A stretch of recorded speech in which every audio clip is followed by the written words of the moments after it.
وَلَقَدْ يَسَّرْنَا الْقُرْآنَ لِلذِّكْرِ فَهَلْ مِن مُّدَّكِرٍ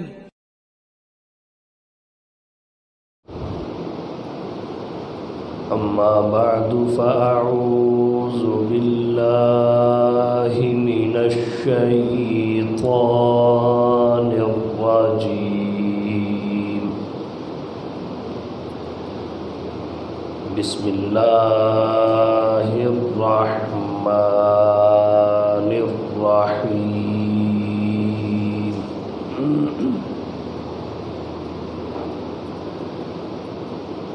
لقد من الله على المؤمنين إذ بعث فيهم رسولا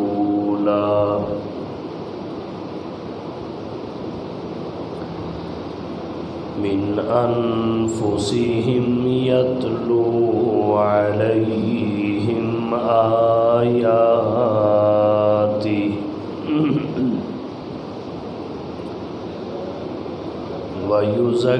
ويزكيهم ويعلمهم الكتاب والحكمة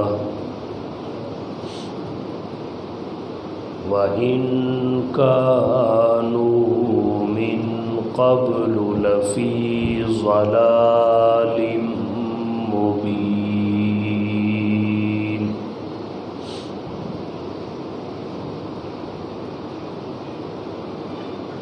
وقال الله تعالى في مقام آخر وما أرسلناك إلا رحمة للعالمين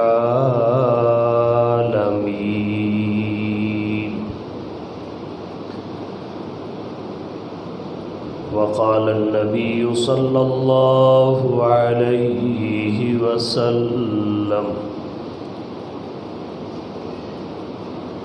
إنما أنا رحمة مهداة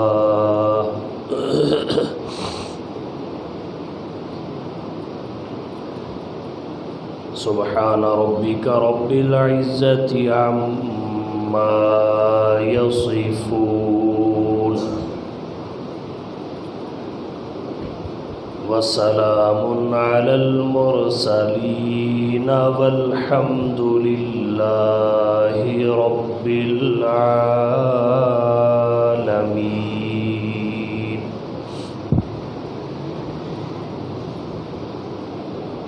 واجب الاحترام برادران اسلام، 1445 ہجری کے ماہ ربیع الاول کی 12 تاریخ اور جمعہ کا دن ہے۔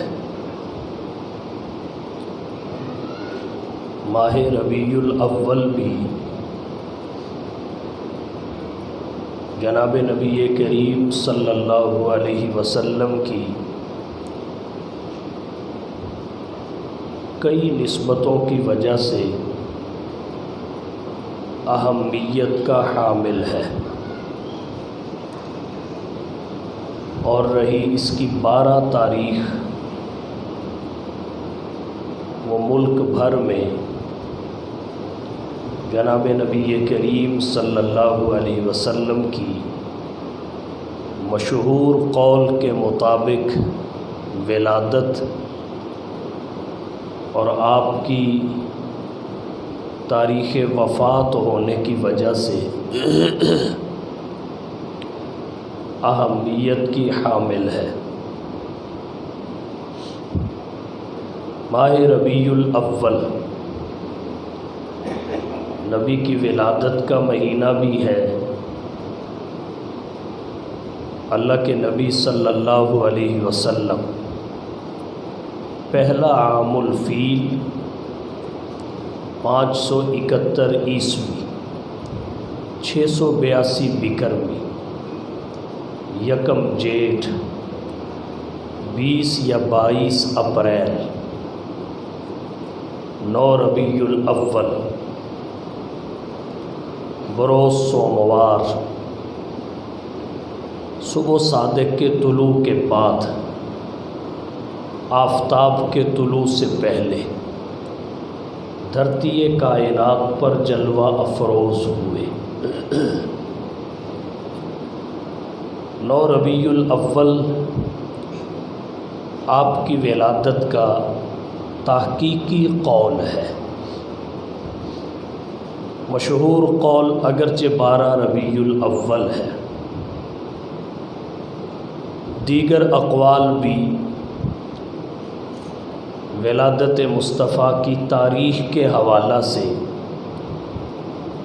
تاریخ اور سیرت کی کتابوں میں مذکور اور موجود ہیں۔ تاریخ ولادت کے اختلاف کے باوجود یہ بات مسلم ہے، اگر کسی کا اختلاف ہے تو نہ ہونے کے برابر ہے کہ ماہ ربیع الاول حضور کا ماہ ولادت ہے، اور یہ ربیع الاول کو حضور کی ذات گرامی کے ساتھ ایک ایسی نسبت ہے جس کی وجہ سے حضرت مولا علی قاری حنفی رحمہ اللہ فرماتے ہیں، لہذا الشہر فی الاسلام فضل ومنقبۃ تفوق علی الشہور، لہذا الشہر فی الاسلام فضل ومنقبۃ تفوق علی الشہور، ربیع فی ربیع فی ربیع ونور فوق نور فوق نور۔ الغرض کئی اعتبار سے اس مہینے کو دیگر مہینوں سے فائق قرار دیا گیا۔ تو اولا ربیع الاول حضور کی ولادت کا مہینہ ہے۔ دوسرے نمبر پر اعطاء نبوت، اظہار نبوت کا مہینہ بھی ربیع الاول ہے۔ آپ پر حرا کی خلوتوں میں پہلی وحی جس مہینہ میں آئی وہ ربیع الاول تھا، پھر حضور وہاں سے اہل مکہ کی جلوتوں کی جانب تشریف لائے۔ اعلان نبوت کے بعد جناب نبی کریم صلی اللہ علیہ وسلم نے مکہ مکرمہ میں 13 سال گزارے۔ بڑی مشکل کے سال تھے آپ کے لیے، آپ کے صحابہ و اہل بیت کے لیے، آپ پر ایمان لانے والوں کے لیے، اسلام قبول کرنے والوں کے لیے۔ بہرحال 13 سالہ مکی دور جب نبی کا گزر گیا، صفر کی 27 تاریخ کو جناب نبی کریم صلی اللہ علیہ وسلم مکہ سے مدینہ کی طرف ہجرت کے سفر پر روانہ ہوئے۔ آپ صلی اللہ علیہ وسلم نے 3 دن غار میں گزارے، پھر وہاں سے آگے بڑھے۔ جب آپ مدینہ طیبہ پہنچے تو 12 ربیع الاول کی تاریخ تھی۔ یہ 12 ربیع الاول کو حضور کی ذات گرامی کے ساتھ تیسری نسبت ہے۔ ایک ولادت کی نسبت، ایک نزول وحی اور اظہار نبوت کی نسبت، اور تیسری ہجرت کی نسبت۔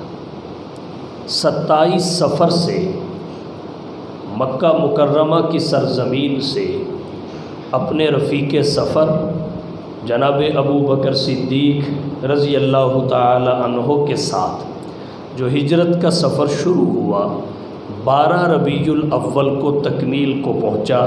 حضور مکہ مکرمہ میں تشریف فرما ہوئے اور آپ کو استقبالیہ دیا گیا۔ طلع البدر علینا من ثنیات الوداع وجب الشکر علینا ما دعا للہ داعی ایھا المبعوث فینا جئت بالامر المطاع۔ پھر مکہ مکرمہ میں حضور نے 10 سال قیام فرمایا۔ اس 10 سال میں بڑے بڑے کارنامے پیغمبر اسلام صلی اللہ علیہ وسلم نے انجام دیے۔ ریاست مدینہ کا قیام اور وجود عمل میں آیا، اسلام کا غلبہ ہوا، یہود و نصارہ مغلوب ہوئے۔ آپ صلی اللہ علیہ وسلم کا جب 10 سالہ مکی دور گزرا، اس کے بعد آپ کی وفات اور رحلت بھی 12 ربیع الاول کو ہوئی۔ تو ماہ ربیع الاول کو حضور کی ذات گرامی سے یہ 4 بڑی نسبتیں حاصل ہیں۔ یہ آپ کی ولادت کا مہینہ بھی ہے، اظہار نبوت اور نزول وحی کا مہینہ بھی ہے، آپ کی ہجرت کی تکمیل کا مہینہ بھی ہے، آپ کی وفات اور رحلت کا مہینہ بھی ہے۔ ہمارے معاشرہ میں ربیع الاول کا فقط ایک تعارف کروایا جاتا ہے کہ یہ حضور کی ولادت کا مہینہ ہے۔ اگلی 3 نسبتیں جو ربیع الاول کو حضور کی ذات گرامی سے حاصل ہیں، ان تینوں پہ پردہ ڈالا جاتا ہے۔ اور اس کی وجہ یہ ہے کہ وہ 3 نسبتیں 3 ذمہ داریاں ہیں۔ ان میں عملی زندگی میں ذمہ داری قبول کرنی پڑتی ہے۔ اعلان نبوت، اظہار نبوت، یہ نزول شریعت کے ساتھ جڑا ہوا ہے۔ اللہ کے نبی صلی اللہ علیہ وسلم نے نبوت کا اعلان فرمایا، وحی کا نزول شروع ہوا، اور پھر وحی میں احکامات تھے، اوامر و نواہی تھے، پھر ان کا ذکر ضروری ہو جاتا ہے، اور پھر جب تذکرہ کیا جائے تو اس پر عمل ضروری ہو جاتا ہے۔ اور ہمارا مزاج بن چکا ہے، سرٹیفکیٹ بھی عشق کا مل جائے، سہولت بھی باقی رہے۔ یہ فقط ذکر ولادت سے حاصل ہو سکتا ہے۔ اگلے مراحل تو ذمہ داریاں بانٹتے ہیں، نزول وحی، اعلان نبوت، اظہار نبوت، اور اسی طرح آپ صلی اللہ علیہ وسلم کی ہجرت کا مرکزی سبب کیا تھا کہ مکہ مکرمہ میں آزادی کے ساتھ دین اسلام پر عمل مشکل ہو چکا تھا، تو دین اسلام پر عمل میں کمزوری نہ آئے۔ علاقہ چھوٹتا ہے، بے شک چھوٹ جائے، تو دین اسلام پر عمل کے لیے علاقہ چھوڑ دیا، عزیز و اقارب چھوڑ دیے، دھرتی کا پیار اور دھرتی سے تعلق کو قربان کر دیا گیا۔ دین اسلام پر عمل کی غرض سے سینکڑوں میل کی مسافت پہ مدینہ طیبہ جا بسے، جہاں جس وقت گئے تو اس وقت وہ حالات نہیں تھے جو بعد میں پیدا ہوئے۔ اسی طرح جب آپ صلی اللہ علیہ وسلم نے انتقال فرمایا تو آپ کے انتقال کی وجہ سے بھی امت پہ ذمہ داریاں آئیں، تبلیغ دین کی امت پہ ذمہ داری آئی، دین کی حفاظت کی، اشاعت کی، انتقال کی۔ پہلی امتوں کے افراد پر یہ ذمہ داریاں نبی کے انتقال کی وجہ سے نہیں آتی تھی، چونکہ نبی کے بعد نبی آتا تھا، حضور آخری نبی ہیں، آپ کے امتیوں پر ان ذمہ داریوں کا انتقال ہوا۔ تو اگلی 3 نسبتیں ذمہ داریاں بانٹتی ہیں، اس لیے ہمارے معاشرہ کے کچھ واعظین کا زور فقط ذکر ولادت پر ہوتا ہے، حالانکہ ہم سمجھتے ہیں ولادت بھی چونکہ حضور کی ہے اور نبی کی نسبت کی وجہ سے یہ تمام ولادتوں پر فوقیت رکھتی ہے۔ جس شے کی نسبت حضور سے ہو جائے اس نو میں اس جیسی اور کوئی نہیں ہوتی، تو نبی کی ولادت جیسی کسی کی بھی ولادت نہیں ہے۔ آپ کی ولادت دایا کی ضرورت ہی نہیں پڑی، وہ بعد میں آئی۔ اللہ نہیں چاہتے تھے کہ اس وقت بھی اللہ کے پیغمبر کے جسم پر کسی کی نظر پڑے اور برہنہ حالت میں کوئی مصطفیٰ کے بدن کو دیکھے۔ خواتین کو ولادت کے وقت خون آتا ہے جسے نفاس کہا جاتا ہے۔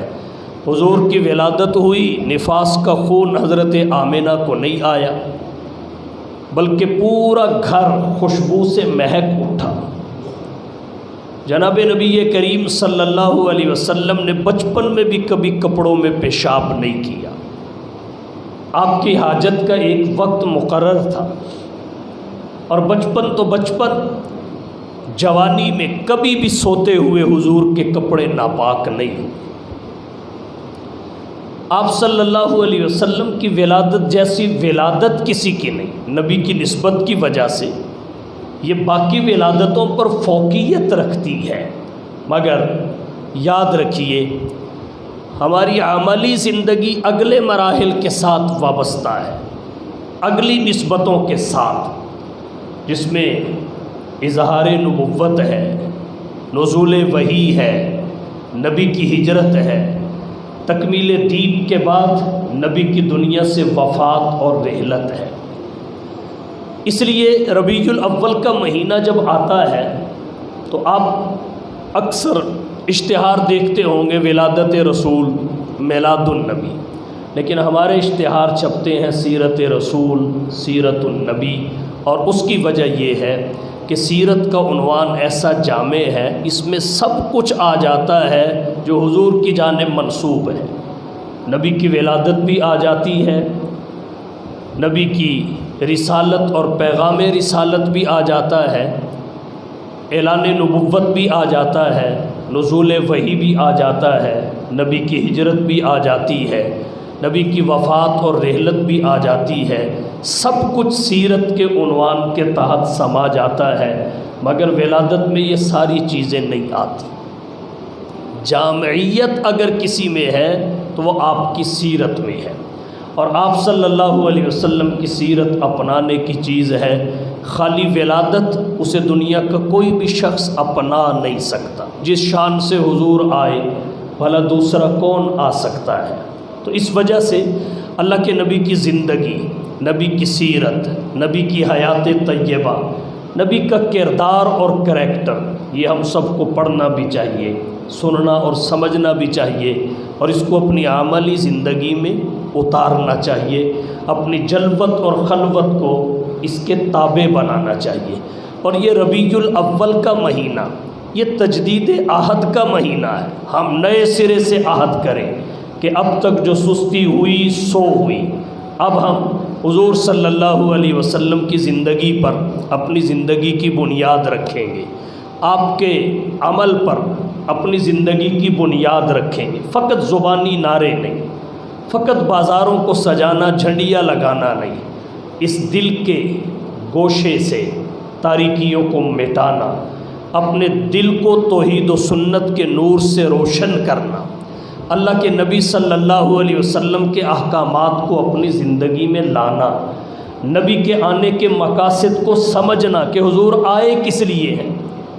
آپ کے چلے جانے کے بعد بھی اگر ہم یہ راگ الاپتے رہیں کہ حضور آئے، آج آپ کے آنے کا دن ہے، آج آپ کے آنے کا دن ہے، چلے جانے کے بعد تو پھر کوئی ایسا دن بھی سامنے لے آؤ جس میں کم از کم بیٹھ کے یہ بتاؤ کہ حضور اس کام کے لیے آئے تھے، اور اس کام کی اتنی اہمیت ہے۔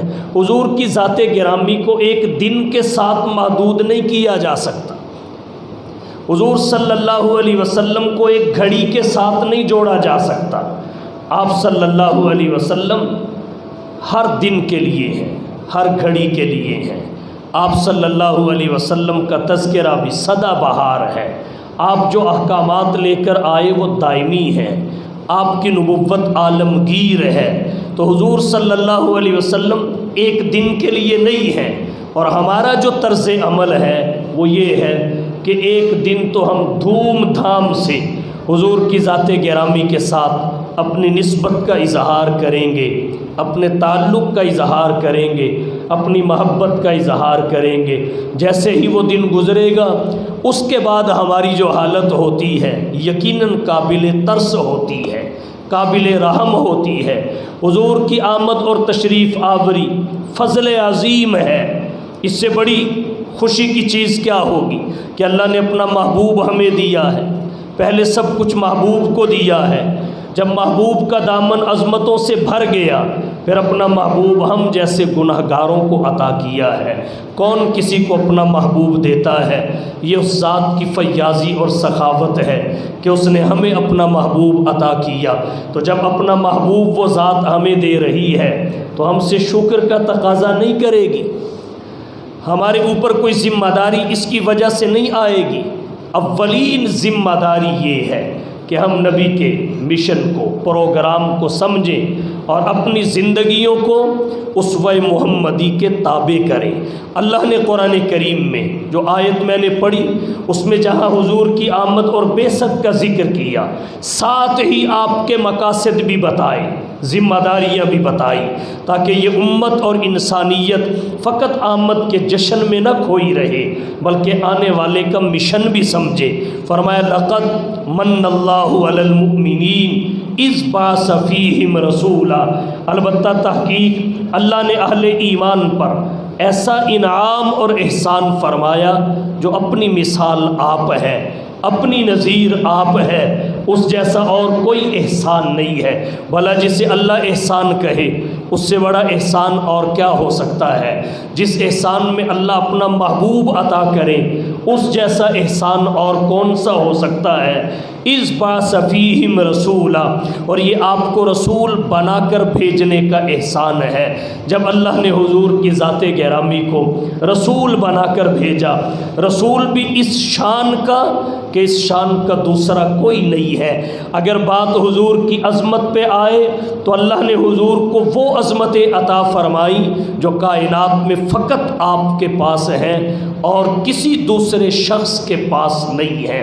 اللہ نے اپنے پیغمبر کے آنے کو، نبی کے جانے کو، درمیان میں نبی کے رہنے کو، نبی کے نام کو، نبی کے کام کو، نبی کے پروگرام کو ہر لحاظ سے فائق رکھا ہے، ہر لحاظ سے۔ اگر حضور صلی اللہ علیہ وسلم کے نام نامی اس میں گرامی کو دیکھ لیا جائے تو جیسا نام اللہ نے آپ کو عطا فرمایا ویسا نام بھی کسی نبی کو عطا نہیں کیا، کسی پیغمبر کو عطا نہیں کیا، کسی رسول کو عطا نہیں کیا۔ آپ کے نام میں بڑی خوبیاں ہیں۔ اللہ نے آپ کو ایسا نام عطا کیا جو تمام خوبیوں کے جمع ہونے پہ دلالت کرتا ہے، تمام انسانی کمالات کے اکٹھ پہ دلالت کرتا ہے، اور یہ اللہ کی توحید کی وضاحت کرتا ہے، حضور کی نبوت کی وضاحت کرتا ہے، حتیٰ کہ آپ کی ختم نبوت کی بھی وضاحت کرتا ہے، جو انسانی کمالات میں سب سے بڑا کمال ہے، سب سے بڑا رتبہ ہے اور فقط حضور کے پاس ہے۔ آپ کہیں گے کیسے؟ آسان لفظوں میں یوں سمجھ لیجئے، محمد میں 3 حرف ہیں، ایک ہا ہے، ایک میم ہے، ایک دال ہے۔ البتہ میم 2 مرتبہ آتا ہے، اگر الگ الگ گنا جائے تو 4 حروف بنتے ہیں، اور میم 2 مرتبہ آیا، اگر میم کو 1 گن لیا جائے چونکہ ایک جنس کے 2 حروف ہیں تو پھر ٹوٹل 3 حرف بنتے ہیں۔ مادہ حمد آپ صلی اللہ علیہ وسلم کے نام میں ہے، اور اس حمد کی خصوصیت یہ ہے، اس حمد کا کمال یہ ہے، حامیم دال کا، یہ جس کلمہ میں آ جاتا ہے، جس نام میں آ جاتا ہے، جس لفظ میں آ جاتا ہے، اس میں انتہا کا معنی پیدا ہو جاتا ہے، تکمیل کا معنی پیدا ہو جاتا ہے، اس میں اختتام کا معنی پیدا ہو جاتا ہے۔ آپ اس کی بہت ساری مثالیں ملاحظہ کر سکتے ہیں۔ جب کوئی شخص کھانا کھا چکے، انتہا کو پہنچ گیا، تکمیل کو پہنچ گیا، اختتام کو پہنچ گیا، تو جو دعا پڑھتا ہے اس دعا میں مادہ حمد ہے۔ الحمدللہ الذی احیانا بعد ما اماتنا، الحمدللہ الذی اطعمنا وسقانا وجعلنا من المسلمین۔ نیند کمال کو پہنچ گئی، اختتام کو، تو جو دعا پڑھتا ہے اس میں مادہ حمد ہے، الحمدللہ الذی احیانا بعد ما اماتنا والیہ النشور۔ کھانا تکمیل کو پہنچا تب دعا میں مادہ حمد آیا، الحمدللہ الذی اطعمنا۔ نیند انتہا کو پہنچی تب دعا میں مادہ حمد آیا، الحمدللہ الذی احیانا بعد ما اماتنا۔ سفر اختتام کو پہنچا تب مادہ حمد دعا میں آیا، آئبون تائبون عابدون لربنا حامدون۔ جب انسان قضائے حاجت کے لیے بیٹھے، فراغت حاصل کر لے، پھر دعا میں مادہ حمد آیا، الحمدللہ الذی اذهب عنی الاذی وعافانی۔ اور جب میدان محشر میں فیصلے ہو جائیں گے قرآن کے مطابق، قضی بینہم بالحق، آخر میں کہا جائے گا الحمدللہ رب العالمین۔ تو جس لفظ میں، جس کلمہ میں مادہ حمد آ جائے، اختتام کا معنی پیدا ہو جاتا ہے، تکمیل کا معنی پیدا ہو جاتا ہے، انتہا کا معنی پیدا ہو جاتا ہے۔ یہی وجہ ہے اللہ نے حضور صلی اللہ علیہ وسلم سے پہلے کسی نبی کے نام میں آپ کے نام کے تینوں حروف کو جمع نہیں ہونے دیا، اس لیے کہ نبوت تو چل رہی تھی۔ اگر یہ تینوں حروف جمع ہو جاتے، ہا میم دال، اختتام کا معنی پیدا ہو جاتا، انتہا کا معنی پیدا ہو جاتا۔ جبکہ نبوت چل رہی تھی، اللہ نے ان حروف کو تقسیم کر دیا انبیاء کے ناموں میں۔ آدم کے نام میں محمد کی دال اور میم رکھی، اسی طرح سلیمان کے نام میں محمد کی میم ہے، موسیٰ کے نام میں محمد کی میم ہے، اور پھر صالح کے نام میں محمد کی ہا ہے، اسحاق کے نام میں محمد کی ہا ہے، نوح کے نام میں محمد کی ہا ہے، پھر ہود کے نام میں محمد کی دال ہے، داؤد کے نام میں محمد کی دال ہے، ادریس کے نام میں محمد کی دال ہے، دانیال کے نام میں محمد کی دال ہے۔ جناب آدم صفی اللہ سے لے کر جناب عیسیٰ روح اللہ تک کسی ایک نبی کا نام دنیا نہیں دکھا سکتی جس میں ان تینوں حروف کو اللہ نے جمع کیا ہو، جو اس میں محمد میں جمع ہے۔ ہا میم اور دال کسی نبی کے نام میں جمع نہیں، کسی پیغمبر کے نام میں جمع نہیں، کسی رسول کے نام میں جمع نہیں۔ کیوں؟ اس لیے کہ نبوت چل رہی تھی، نبوت انتہا کو نہیں پہنچی، کمال کو نہیں پہنچی، اختتام کو نہیں پہنچی۔ یہ اگر کسی نبی کے نام میں آ جاتے، انتہا کا معنی پیدا ہو جاتا، تکمیل کا معنی پیدا ہو جاتا، اختتام کا معنی پیدا ہو جاتا۔ جب حضور کی ذات گرامی آئی، آپ نبیوں میں آخری ہیں، آپ رسولوں میں آخری ہیں، آپ پیغمبروں میں آخری ہیں۔ جیسے رب کے بعد الوہیت کا تصور نہیں، حضور کے بعد نبوت کا تصور نہیں، وہ رب العالمین، آپ رحمت للعالمین، آپ کے بعد قیامت آئے گی، نبی پیدا نہیں ہوگا، تو اللہ نے آپ کے نام نامی اسم گرامی میں ان تینوں حروف کو جمع کر کے بتا دیا۔ اب نبوت انتہا کو پہنچ چکی، اب رسالت تکمیل کو پہنچ چکی، پیغمبری کمال کو پہنچ چکی، تو آپ کے نام نامی اسم گرامی نے بتایا کہ محمد تعریفوں والے بھی ہیں اور انبیاء میں آخری بھی ہیں، انبیاء میں آخری بھی ہیں۔ نبی آتے رہے، آخر میں نبیوں کے امام آئے، نبی آتے رہے، آخر میں نبیوں کے امام آئے۔ وہ دنیا میں خدا کا آخری لے کر پیام آئے، جھکانے آئے بندوں کی جبیں اللہ کے در پر، سکھانے آدمی کو آدمی کا احترام آئے۔ وہ آئے جب تو عظمت بڑھ گئی دنیا میں انسان کی، وہ آئے جب تو انسان کو فرشتوں کے سلام آئے۔ وہ ہے بے شک بشر لیکن تشہد میں، اذانوں میں جہاں دیکھو خدا کے نام کے بعد انہی کا نام آئے۔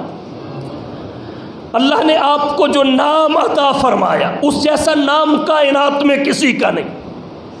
انسانی ناموں میں سب سے اعلیٰ نام آپ کا ہے، اس جیسا نام کسی کا نہیں۔ یہاں ایک خوبی آپ کے نام نامی اسم گرامی کی اور آپ کی توجہ کی نظر کرنا چاہوں گا۔ اللہ نے جو صفات اپنے نام میں رکھی ہیں وہی اپنے محبوب کے نام میں رکھی ہیں۔ جو خوبی اللہ کے نام میں ہے وہی رسول اللہ کے نام اس میں محمد میں ہے۔ آپ کہیں گے وہ کیا ہے؟ وہ یہ ہے کہ اس میں اللہ جو ذات باری تعالیٰ کا علم ہے اس سے ایک ایک کر کے حروف جدا کیے جائیں، ایک ایک کر کے حرف الگ کیا جائے، تو اس کا مطلب اور مفہوم آخری حرف تک برقرار رہتا ہے، فرق نہیں پڑتا۔ یہی خوبی رسول اللہ کے نام نامی میں ہے، محمد سے ایک ایک کر کے حرف الگ کر لیا جائے، ایک ایک کر کے ہر حرف الگ کر کے دیکھا جائے تو آخری حرف تک معنویت برقرار رہتی ہے۔ آپ کہیں گے کیسے؟ اگر اللہ کا نام نامی اس میں گرامی اللہ مکمل ہو تو قرآن جگہ جگہ اللہ کہتا ہے، اور اگر الف اور حمزہ کو الگ کر دیا جائے تو قرآن پھر للہ کہتا ہے، للہ ما فی السماوات و ما فی الارض، اور اگر پہلا لام الگ کیا جائے حمزہ باقی رکھا جائے تو پھر الہ بچتا ہے، قرآن الہکم الہ واحد کہتا ہے، اور اگر حمزہ کو الگ کر دیا جائے، لام کو بھی الگ کر دیا جائے، پیچھے ایک لام اور ہا بچے تو قرآن لہو ما فی السماوات و ما فی الارض کہتا ہے۔ اگر اس لام کو بھی الگ کر دیا جائے، پیچھے فقط ہو بچتا ہے، قرآن الا ہو بھی اسی ذات کے لیے کہتا ہے۔ آخری حرف تک مطلب برقرار ہے، آخری حرف تک۔ یہی خوبی اللہ نے حضور کے نام نامی اس میں گرامی میں رکھی ہے۔ محمد کا معنی تعریفوں والا، میم الگ کر دی جائے مطلب برقرار رہتا ہے، پیچھے حمد بچتا ہے، حمد کا معنی بھی تعریفوں والا، ہا بھی الگ کر دی جائے، پیچھے مد بچتا ہے، مد کا معنی کھینچنا، درازی۔ یہ حضور کی ایک خاص صفت کی طرف اشارہ ہے۔ آپ جہنم سے کھینچ کے جنت کی طرف لاتے تھے، غیر اللہ سے کھینچ کے اللہ کی طرف لاتے تھے، اور آپ صلی اللہ علیہ وسلم نقصان سے کھینچ کے نفع کی طرف لاتے تھے، کفر سے کھینچ کے اسلام اور ایمان کی طرف لاتے تھے، شرک سے کھینچ کے توحید کی طرف لاتے تھے۔ جو در مصطفیٰ پہ آتا ہے یارو، جو در مصطفیٰ پہ آتا ہے یارو، وہ در در پہ سر کو جھکاتا نہیں ہے نبی کا فرما عبادت خدا کی، وہ شیطان کو اپنا بناتا نہیں ہے۔ نبیوں نے ہم کو ہے توحید سکھلائی، جسم اپنے پتھروں سے زخمی کرا کر وہ کہتے تھے لوگوں پڑھو لا الہ، خدا کے سوا کوئی داتا نہیں ہے۔ اور اگر میم کو بھی الگ کر دیا جائے، پیچھے دال بچتا ہے، دال دلالت کرنے والی ذات کو کہتے ہیں، رہنمائی کرنے والی ذات کو کہتے ہیں، پتہ بتانے والی ہستی کو کہتے ہیں۔ اور یہ بھی حضور کے ایک کمال اور خوبی کی طرف اشارہ ہے۔ آپ خیر پہ دلالت کرتے تھے، بھلائی کی رہنمائی کرتے تھے۔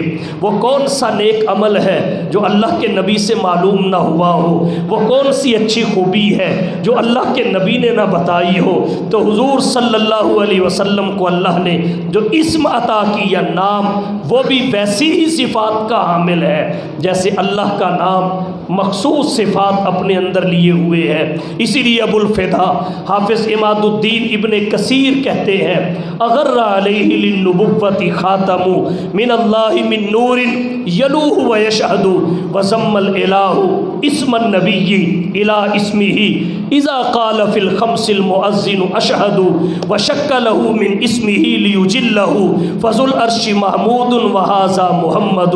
اللہ نے آپ کے نام نامی اسم گرامی کو اپنے نام نامی اسم گرامی سے نکالا ہے، اپنے نام نامی سے اخذ کیا ہے۔ یہی وجہ ہے کہ اللہ اس پہ نقطہ کوئی نہیں، محمد اس پہ بھی نقطہ کوئی نہیں۔ تجھے بتاؤں کیوں بے نقطہ ہے نام محمد، نقطے کا بوجھ نام پر آئے یہ بھی حق کو گوارا نہیں۔ اس میں اللہ میں 4 حروف ہیں، اس میں محمد میں بھی 4 حروف ہیں، اس میں اللہ میں ایک تشدید ہے، اس میں محمد میں بھی ایک تشدید ہے، اس میں اللہ میں ایک ساکن ہے، اس میں محمد میں بھی ایک ساکن ہے، اس میں اللہ میں 2 حرف ایک جنس کے جو یعنی لام 2 مرتبہ آیا، اس میں محمد میں بھی 2 حرف ایک جنس کے یعنی محمد کی میم 2 مرتبہ آئی۔ اور پھر کہنا چاہوں گا اس میں اللہ باری تعالیٰ کا ذاتی نام ہے، ہوا علم لذات الواجب الوجود المستجمع لجمیع صفات الکمال۔ اس میں محمد بھی یہ ذات محمد کا ذاتی نام ہے۔ پھر اس میں اللہ کلمے میں آیا، اس میں محمد بھی کلمے میں آیا۔ اس میں اللہ کلمے کے جس جز میں آیا اس کے 12 حروف، اس میں محمد کلمے کے جس جز میں آیا اس کے بھی 12 حروف۔ اس سے حروف الگ کیے جائیں، آخری حرف تک معنویت برقرار، اس سے الگ کیے جائیں تو آخری حروف تک، آخری حرف تک معنویت برقرار۔ تو اللہ نے اپنے حبیب کو جو عطا کیا سب سے اعلیٰ، آپ کا نام بھی اعلیٰ، مقام بھی اعلیٰ، پروگرام بھی اعلیٰ۔ ایک ہندو شاعر ہے دلو رام کوسری، وہ حضور صلی اللہ علیہ وسلم کے بارے میں لب کشا ہوا، اگرچہ اس کے اشعار کے ایک ایک مصرع سے شرعی طور پہ ہم اتفاق نہیں بھی کر سکتے، لیکن اتنی بات تو مسلم ہے کہ جو اس نے مصطفیٰ کے لیے کہا نبی کی عظمت پہ دلالت کرتا ہے۔ دلو رام کوسری کہتا ہے شہنشاہ اعظم محمد محمد، شہنشاہ اعظم محمد محمد، رسول دو عالم محمد محمد۔ زباں کا یہی ہے اشارہ لبوں پر، کہیں مل کے باہم محمد محمد۔ الہی میرے منہ میں جب تک زباں ہو، زباں پر ہو ہر دم محمد محمد۔ اللہ غنی رونق بازار محمد، معبود جہاں بھی ہے خریدار محمد۔ سنتا ہوں کہ کہتے ہیں یہی دیکھنے والے اللہ کا دربار ہے دربار محمد۔ اور کچھ عشق محمد میں نہیں شرط مسلمان، کچھ عشق محمد میں نہیں شرط مسلمان، کوثری ہندو بھی ہے طلبگار محمد۔ تو اللہ نے اپنے حبیب کو جو نام دیا وہ بھی اعلیٰ، مقام دیا وہ بھی اعلیٰ، پروگرام دیا وہ بھی اعلیٰ۔ تو جیسی شان اللہ نے آپ کو عطا فرمائی ویسی تو کسی کو عطا فرمائی ہی نہیں۔ فرمایا لقد من اللہ علی المؤمنین اذ بعث فیہم رسولا، البتہ تحقیق اللہ نے اہل ایمان پر نرالا احسان فرمایا۔ کب؟ اذ بعث فیہم رسولا، جب ان میں ایک رسول بھیجا، ایک رسول۔ پتہ چلا حضور اپنی شان کے اکیلے ہیں، رسول اور بھی ہیں لیکن آپ جیسا کوئی نہیں، نبی اور بھی ہیں آپ جیسا کوئی نہیں، پیغمبر اور بھی ہیں آپ جیسا کوئی نہیں۔ تو آپ صلی اللہ علیہ وسلم کا نرالا مقام یعنی افضلیت سید المرسلین وہ بجا ہے، لیکن آپ کا پروگرام بھی اسی طرح اونچا ہے جس طرح آپ کا نام اونچا ہے۔ آپ کے پروگرام کو بھی سمجھنا یہ ہم سب کی ذمہ داری ہے۔ ربیع الاول کا مہینہ اور اس کی 12 کی تاریخ یہ تجدید عہد کے لیے ہے۔ ہم تجدید عہد کریں، نئے سرے سے عزم کریں کہ رسول اللہ کے مشن کو، پروگرام کو سمجھیں گے اور اپنی زندگی کی بنیاد نبی کی حیات طیبہ پہ رکھیں گے۔ اللہ نے قرآن کریم میں فرمایا یتلو علیہم آیاتہ ویزکیہم ویعلمہم الکتاب والحکمہ۔ حضور 2 بڑے کاموں کے لیے آئے۔ آپ کی آمد کے جو مقاصد ہیں، آپ کی بعثت کے جو مقاصد ہیں وہ 9 کے قریب قرآن کریم میں مذکور ہیں، سب کو ذکر کرنے کا وقت نہیں ہے، اشارہ کر دیتا ہوں۔ ایک دعوت توحید ہے، وَلَقَدْ بَعَثْنَا فِي كُلِّ أُمَّةٍ رَسُولًا أَنِ اعْبُدُوا اللَّهَ وَاجْتَنِبُوا الطَّاغُوتَ، ایک انذار اور تبشیر ہے۔ اللہ کے نبی ایمان اور اعمال صالحہ پر خوشخبری سنانے کے لیے آئے، جنت اور رضائے الہی کی، کفر اور اعمال سیئہ پر ڈرانے آئے، اللہ کی ناراضگی اور جہنم سے۔ وما نرسل المرسلین الا مبشرین و منذرین۔ حضور صلی اللہ علیہ وسلم ظلمتوں سے نکال کر روشنی اور اجالے میں ہمیں پہنچانے کے لیے آئے۔ لیخرجکم من الظلمات الی النور، حضور اتمام حجت کے لیے آئے تاکہ کل کوئی یہ نہ کہے ہمیں تو بتانے والا کوئی نہیں آیا، سمجھانے والا کوئی نہیں آیا، ڈرانے والا کوئی نہیں آیا۔ حضور غلبہ اسلام کے لیے آئے، هو الذی ارسل رسولہ بالہدی ودین الحق لیظہرہ علی الدین کلہ۔ حضور تعلیم کتاب و سنت کے لیے آئے، تزکیہ نفس کے لیے آئے، تصفیہ قلب کے لیے آئے۔ یعلمہم الکتاب والحکمہ، یعلمہم الکتاب والحکمہ۔ فرمایا لقد من اللہ علی المؤمنین اذ بعث فیہم رسولا من انفسہم یتلو علیہم آیاتہ ویزکیہم وَيُعَلِّمُهُمُ الْكِتَابَ وَالْحِکْمَةَ۔ جب آپ نے کتاب و حکمت کی، سنت اور فقہ کی، قرآن کی تعلیم دی تو دنیا کی کایا پلٹ گئی۔ پہلے جہالت رقص کرتی تھی، حضور کے آنے سے پہلے جہالت رقص کرتی تھی، بعد میں علمیت راج کرتی تھی۔ حضور صلی اللہ علیہ وسلم کی آمد سے پہلے انسانیت کی بدعمالیوں کی وجہ سے یہ کائنات انسانی ظلمت کدہ بنی ہوئی تھی۔ جب حضور صلی اللہ علیہ وسلم تشریف لائے تو انسانوں کو فرشتوں کے سلام آیا کرتے تھے۔ آپ کی آمد سے قبل نیکی نفس امارہ کی بے رحم زنجیروں میں جکڑی ہوئی تھی، تھر تھر کانپ رہی تھی، اور جب حضور تشریف لائے تو نفوس مطمئنہ بن گئے۔ آپ کی آمد سے پہلے کے حالات اور تھے، آپ کی آمد کے بعد کے حالات اور تھے، اور جب حضور آئے تو پھر دنیا کی کایا پلٹتی دنیا نے خود دیکھی۔ حفیظ طائب نے کہا حضور آئے تو سر آفرینش پا گئی دنیا، حضور آئے تو سر آفرینش پا گئی دنیا، اندھیروں سے نکل کر روشنی میں آ گئی دنیا، ستے چہروں کا زنگ اترا، بجھے چہروں پہ نور آیا۔ حضور آئے تو انسانوں کو جینے کا شعور آیا، یتیموں اور ضعیفوں کو پناہیں مل گئیں آخر، حضور آئے تو ذروں کو نگاہیں مل گئیں آخر، خیرت کی شمع افروزی جنوں کی چارہ فرمائی، زمانے کو اسی امی کے صدقے میں سمجھ آئی، ضمیر گر اس در سے نسبت نہ رکھے لوہے پیشانی، تو کشکول گدائی ہے چہ درویشی چہ سلطان۔ یہ کائنات اسی لیے تو آپ کی آمد کی منتظر تھی، ساری کائنات آپ کی آمد کی منتظر تھی۔ اسی لیے کسی نے کہا وہ آئے جن کے آنے کی زمانے کو ضرورت تھی، وہ آئے جن کے آنے کی زمانے کو ضرورت تھی، وہ آئے جن کی آمد کے لیے بے چین فطرت تھی، وہ آئے نغمہ داود میں جن کا ترانہ تھا، وہ آئے گریہ یعقوب میں جن کا فسانہ تھا، وہ آئے جن کی خاطر مضطرب تھی وادی بطحا، وہ آئے جن کے قدموں کے لیے کعبہ ترستا تھا، وہ آئے جن کو حق نے گود کی خلوت میں پالا تھا، وہ آئے جن کے دم سے عرش اعظم پہ اجالا تھا۔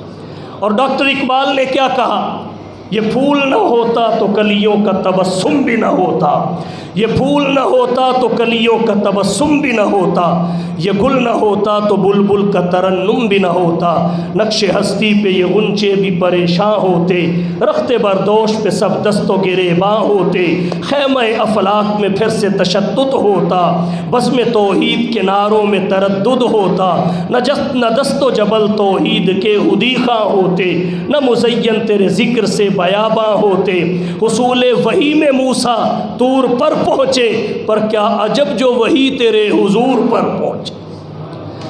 حضور صلی اللہ علیہ وسلم تشریف لائے، کایا پلٹی دنیا کی، کایا پلٹی، اور آپ آئے اس وقت جب آپ ہی کا آنا بنتا تھا۔ کچھ کفر نے فتنے پھیلائے، کچھ ظلم نے شعلے بھڑکائے، کچھ کفر نے فتنے پھیلائے، کچھ ظلم نے شعلے بھڑکائے، سینوں میں عداوت جاگ اٹھی، انسان سے انسان ٹکرائے، پامال کیا برباد کیا کمزور کو طاقت والوں نے، جب ظلم و ستم حد سے گزرے تشریف محمد لے آئے۔ آج 12 ربیع الاول کی تاریخ ہے، اگرچہ آپ کی ولادت کی تاریخ کے بارے میں تحقیقی قول تو یہ ہے حضور 9 ربیع الاول کو تشریف لائے، لیکن ولادت چونکہ 12 ربیع الاول کو ہوئی، اس اشتباہ کی وجہ سے ولادت کے بارے میں بھی مشہور یہ ہو گیا کہ حضور 12 ربیع الاول کو پیدا ہوئے، 12 کو تشریف لائے۔ خیر جو بھی ہے ولادت کا، تاریخ ولادت کا قول ہم اس بحث میں نہیں جاتے، اتنا تو مسلم ہے کہ آج 12 ربیع الاول کی تاریخ تجدید عہد کی تاریخ ہے۔ ہم یہ عہد کریں کہ حضور کا آنا تو مسلم ہے، کافر بھی انکار نہیں کرتا، لیکن سمجھنے کی ضرورت ہے آئے کس لیے ہیں۔ جس کام کے لیے حضور آئے ہم اس کام پہ اپنے آپ کو ثابت قدمی کے ساتھ جما لیں۔ جس مقصد کے لیے حضور آئے اس مقصد کو اپنا لیں۔ جو پیغام دینے کے لیے آئے اس پیغام کو اپنی زندگیوں میں اور اپنے جلوت و خلوت میں لے آئے۔ حضور آئے تعلیم کتاب و سنت کو عام کرنے کے لیے، تزکیہ نفس کے لیے، یعنی آپ ظاہری نجاستوں سے بچانے آئے، باطنی نجاستوں سے بچانے آئے، آپ شریعت پھیلانے آئے، طریقت کے ذریعے انسان کو انسان بنانے کے لیے آئے۔ یہ حضور کے آنے کے مقاصد ہیں۔ آج حضور آ کے چلے بھی گئے، ہمارا سارا زور نبی کے آنے پہ ہے۔ اگر ہم نے بھی نبی کے آنے کا ہی پورا مہینہ تذکرہ کرنا ہے، شریعت کی بات یہودی عیسائی تو نہیں کریں گے، آپ کی وحی کے احکامات یہودی عیسائی تو نہیں بتائیں گے، آپ صلی اللہ علیہ وسلم کی تکلیفوں کا تذکرہ کون کرے گا، آپ کے مشن کی حکمتیں کون کھولے گا، اوامر و نواہی کے حکمتیں کون واضح کرے گا؟ تو یہ ہماری ذمہ داری ہے کہ رسول اللہ صلی اللہ علیہ وسلم کے احکامات کی حکمتوں پہ غور کریں۔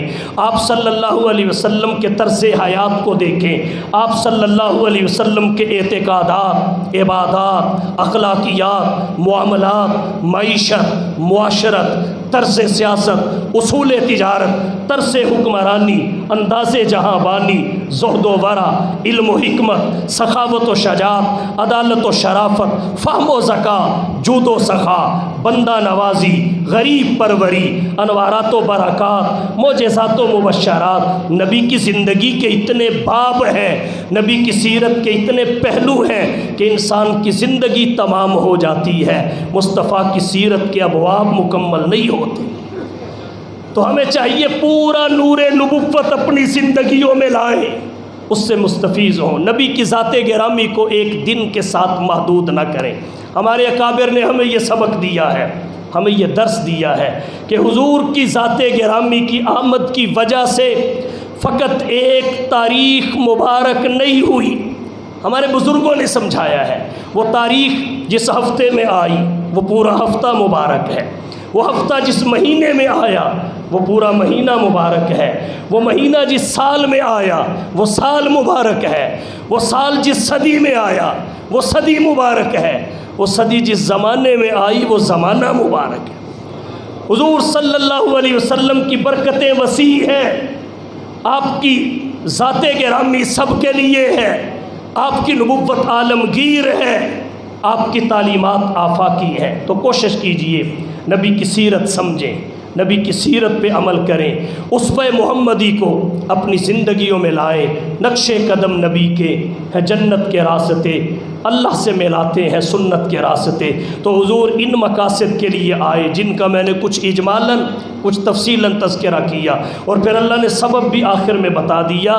سبب یہ تھا وَإِن كَانُوا مِن قَبْلُ لَفِي ضَلَالٍ مُبِينٍ، بے شک آپ کی آمد سے قبل ضلالت ہی نہیں تھی، ضلال مبین تھا، ضلال مبین۔ جگناتھ آزاد ہندو ہے، وہ کہتا ہے وہی یونان کہلاتا تھا جو تہذیب کی دنیا، وہی یونان کہلاتا تھا جو تہذیب کی دنیا، پھر روئے زمین پر وہی ہے آج تخریب کی دنیا۔ یہ تحقیق و تجسس کا جہاں تھا آج ویرانہ، افلاطوں کی خیرت سکرات کی دانش تھی افسانہ۔ غرض دنیا میں چاروں سمت اندھیرا ہی اندھیرا تھا، نشان نور گم تھا اور ظلمت کا بسیرا تھا، کہ دنیا کے افق پر دفعتاً سیلاب نور آیا، جہان کفر و باطل میں صداقت کا ظہور آیا، حقیقت کی خبر دینے بشیر آیا نذیر آیا، شہنشاہی نے جس کے قدم چومے وہ فقیر آیا۔ مبارک ہو زمانے کو کہ ختم المرسلین آیا، صحاب رحم بن کر وہ رحمت للعالمین آیا۔ وآخر دعوانا ان الحمد للہ رب العالمین۔